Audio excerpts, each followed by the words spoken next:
Hello students, here we are again, and today we're looking at four-part close harmony. This is the type of harmony which is used in the style of jazz bands, stage bands, big bands, contemporary orchestral arrangements. It is different to the four-part style in the style of Bach or the more traditional classical style. Here we keep the notes clustered together, and therefore it's called close harmony. In simple terms, any chord, normal chord or triad, major or minor, can have added notes added to it, hence they're called added note chords. The notes that are most commonly added are sixths, major sevenths, seconds and ninths. Seconds and ninths are the same note. In a C chord it would be D. The differentiation is when there is no seventh. If there's no seventh in the chord already, then it's an added second. If there's a seventh in the chord already, then it's an added ninth. Some people don't agree with this approach. They think that seconds are ninths and ninths are seconds, and it really doesn't matter. Either way, at the end of the day, it's whether you make good music or not. So let's put in some notes here. Here's a C chord, and that's what it sounds like. A C chord with an added sixth is this note here. We can voice it like this, or we can voice it like this, and obviously we can voice it again starting on the A, going to the C, the E with the G on the top. When you're at this stage, you will notice that these notes are exactly the same as the notes as you would find in an A minor 7th chord. Whether it's an A minor 7th chord or a C 6th will depend on the context that it's used in and what the bass is doing. Let us now go to the C major 7th chord. C, the 3rd, the 5th, and a major 7th. That means it is 7 notes away from the root, and that distance is a major 7th, not a minor 7th, which would be a B flat. Another way of voicing it is to go like this, and obviously we can do other things as well.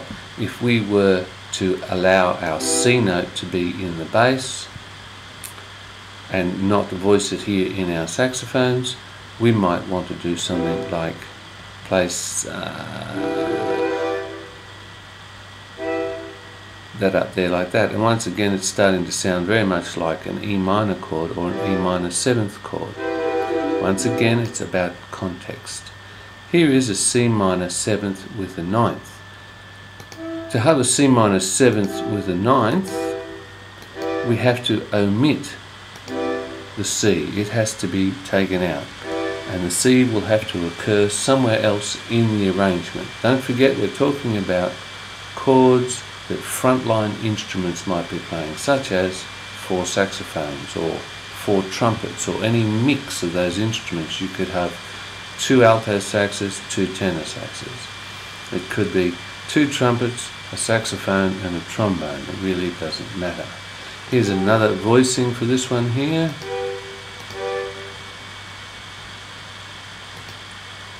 Go in.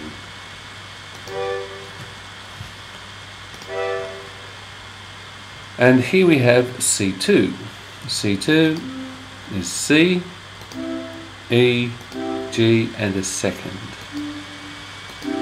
Like that.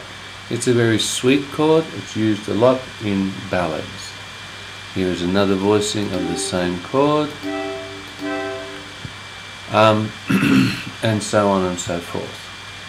Coming back to our C 6th chord, if we have a C and we add the 6th, go in, but we want a second as well, which gives us a very sweet sound, and it's 2 stacked fourths. It's a contemporary sort of sound. That's one way that we can do it. We can also do it like this, where we space it out. this is becoming less of a close harmony and more of an open harmony. Obviously we could take the G and put it down there. Once you've done that, this is no longer a close harmony, it's becoming an open harmony. Let's put this back. Let's bring this down a bit closer. That would be a C6, 2, but there's no third to differentiate the chord. Thank you, students. In a moment we're going to return and look at dominant sevenths. Well, I just said that we would return and look at dominant sevenths, but we're not. We're going to go straight to minor chords. Let's look at a C minor chord.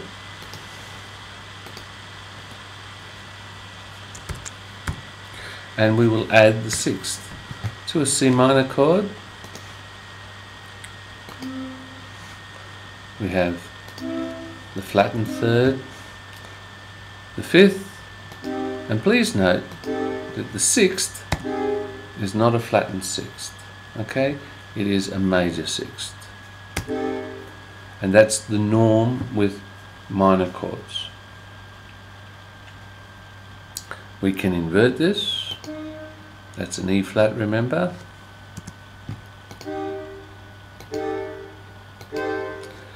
And like this. And like this. And once again, when you're at this point here, it is identical to an A minor seventh chord, flat 5. Once again, it'll be the context which will determine what is happening with that chord. We can have a C minor chord with a sixth and a second. That would be like this: C, flattened third, the fifth, there's the sixth, and then if we want to have the second, and we put it up here, or even down there, we have to take one note out. That's not a problem because this C, the root of the chord, will be happening in another instrument such as your bass guitar or whatever. So this is a C minor chord with a sixth and a second. Okay, we can voice it another way. I wish it wouldn't do that. We can voice it another way where we can say we want the D here and we want the E flat right beside it to give it a bit of bite. That's a very nice and bright chord, one that you may want to use.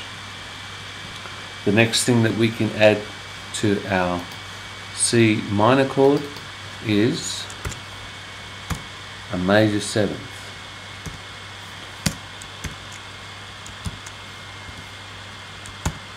So that's C with a B. I knew it would do that. Yes, please. Okay, so we have C, E, flat, third, and then we have the major seventh. Obviously, we can have a dominant seven as well. Alright? When we get to this stage, we can then start getting really fussy and adding ninths as well. So if we have a C minor, major 7 plus 9, we've got a chord that's a bit like this. And of course, a note has to go. We want to get rid of that one. You will have heard this chord used in a context of drama. C minor chord. It has a major 7th and a 9th.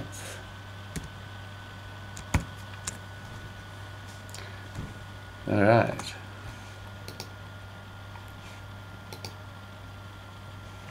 Let's listen to all these chords.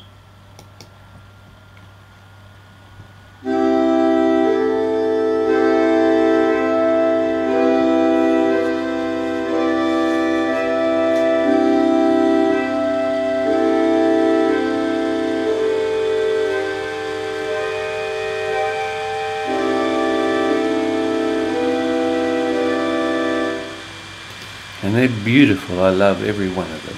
The next chord that we should look at is where we have a C chord. Go away. We have a C chord, and it has a flattened third, so it's a C minor chord.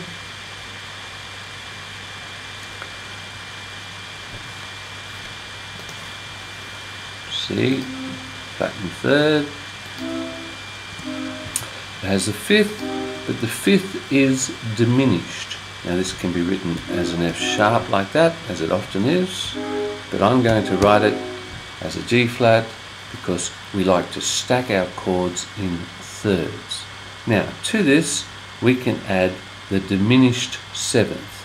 So a major seventh is a B. Sorry. A minor seventh is a B flat, and a diminished seventh is an A note, like that. But what I'm wanting to do, and that would just be a normal C diminished chord, we'll leave it there and I'll identify it as such. So it's C, and we put a small O after it. C diminished. What I want now is a C minor chord with a flattened 5 and a B note added. Some people call this the C half diminished. Alright, and exactly how I notate that I don't know. We're going to say C minor,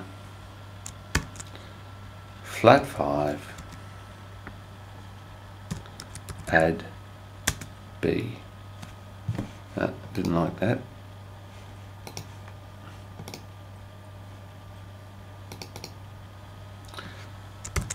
C minor, flat 5 with a B.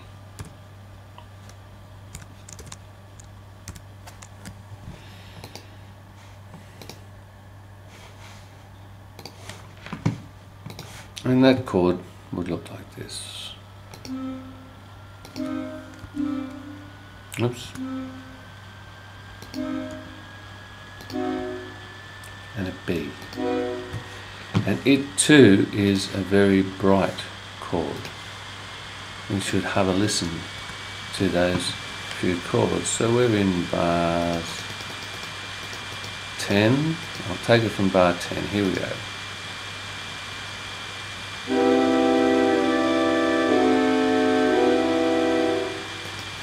This is much better written as a C half diminished. How you write a C half diminished is you write C, then you draw the little circle or you put in an O and you have a slash through it. I'm sure there is a symbol for it, but I, at this point in time, cannot go and find it.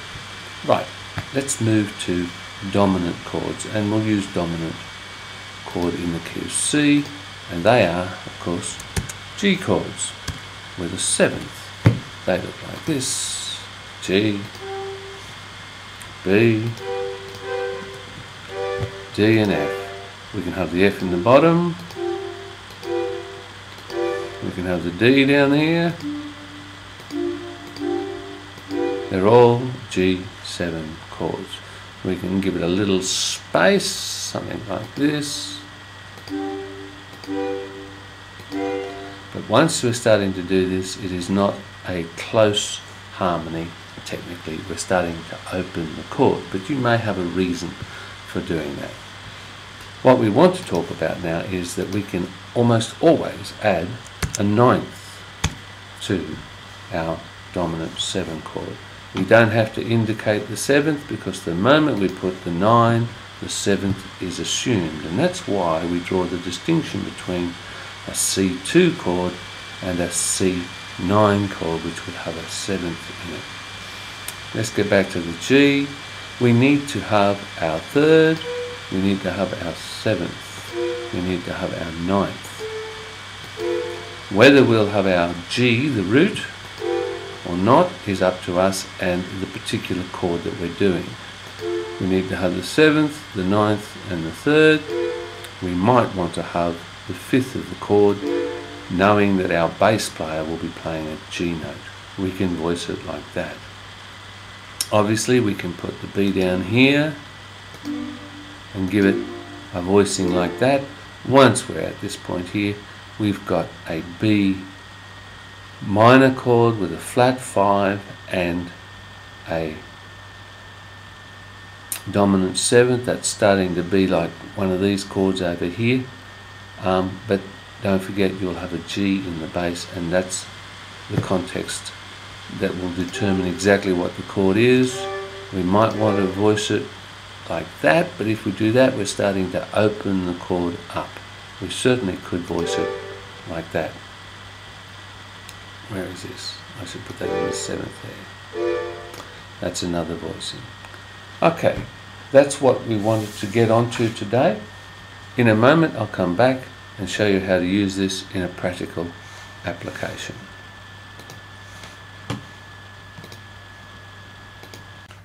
Well, now it's time to use some practical application. Here we have a simple melody and it sounds like this.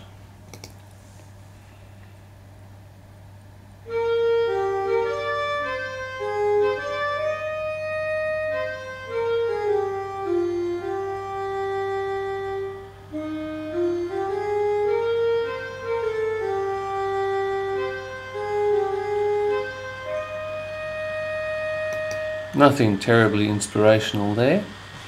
Now to this we can add the notes of our chord. Now I can do it like this, where I go, I want an E flat and a 3rd and I want the 6th, and it will look like that, but I'm not going to do it that way, purely so that you can see how I'm adding the extra notes. I'm going to do them in the second voice, but normally you wouldn't bother to do this. Okay, so we have a B flat note, the chord is E flat with a 6th. We need the root, the 3rd and the 6th. The chord changes, or the melody changes, but the chord stays the same. Everything will now come down. The root, the 6th, the 5th. Then it'll come back to the same position as before. And then we come to a C9. Notice it doesn't say C minor 9, so the E will be a natural E. So let's put in the 3rd and let's put in the 7th. Remember, when we're having extended chords, the 3rds and the 7th are incredibly important, okay? Now we can add the next note that we choose. We can have a C or we can have the G. If we have the C, we're opening the chord up a little bit, and this is about tight or close harmony, so I'm going to put in that G there. Now we want the 3rd and the 7th, and I'll repeat the G.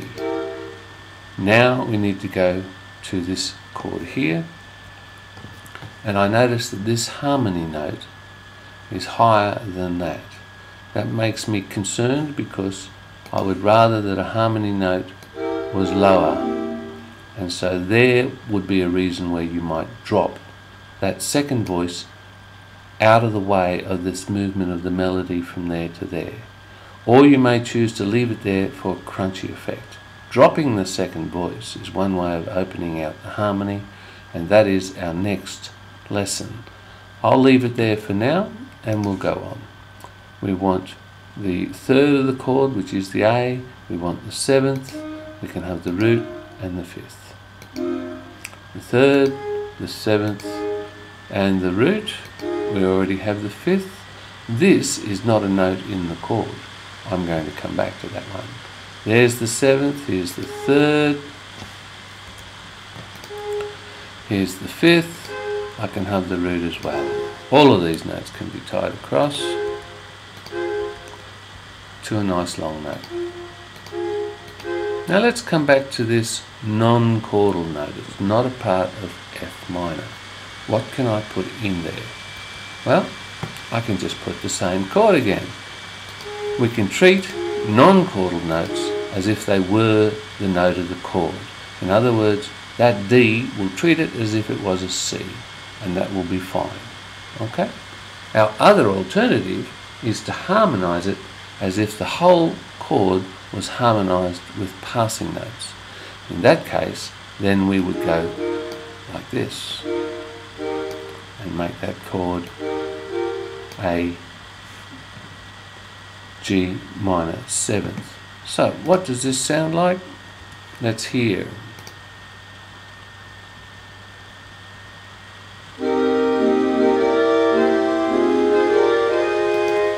Alright, that's it with a passing note. Let's try it where it remains the same chord. Some of us will have great difficulty hearing any difference at all, but there is a difference.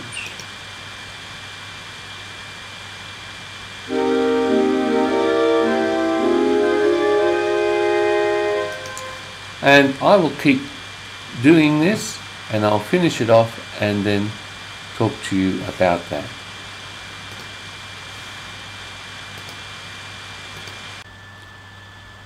So students, here I am, and I've finished harmonizing all of this.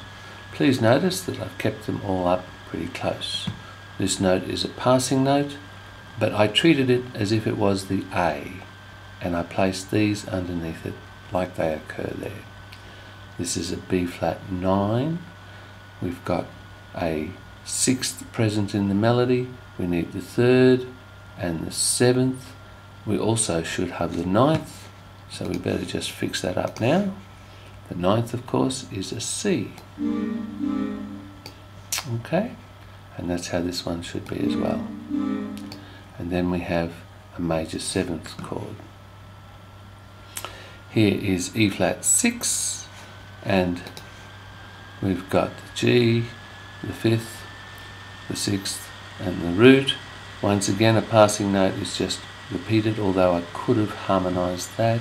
This is a C7 chord, so we need an E natural, the 3rd, the 7th. That is a passing 6th, and we just treat it as such. Then we have this one here.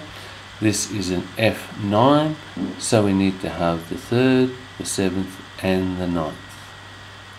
There it is again, there it is again, and I had to remember that when I brought these voices down to here, that this 3rd of the chord needed to be natural, because there's an F major chord. It then becomes a minor here, and this is our ending. Note the root of the E flat chord, the 6th, the 2nd, and the 3rd. What does this sound like? Well, it sounds like this.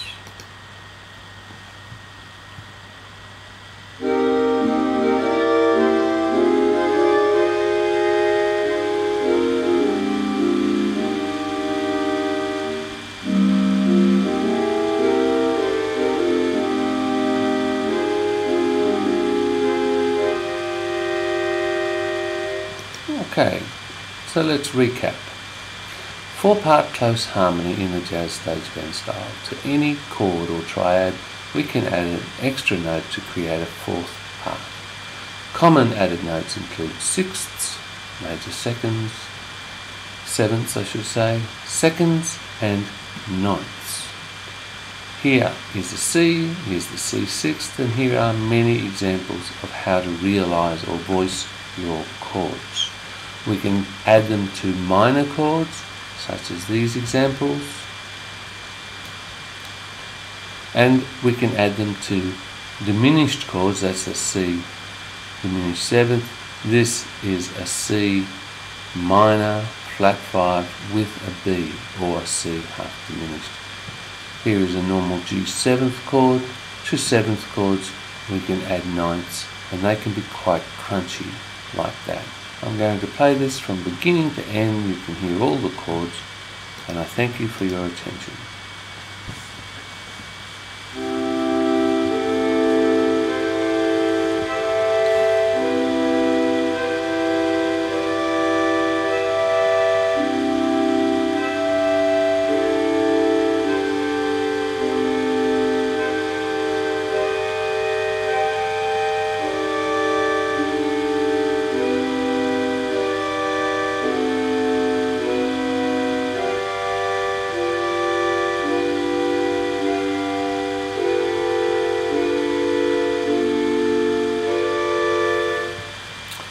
And then we have our little melody coming up now.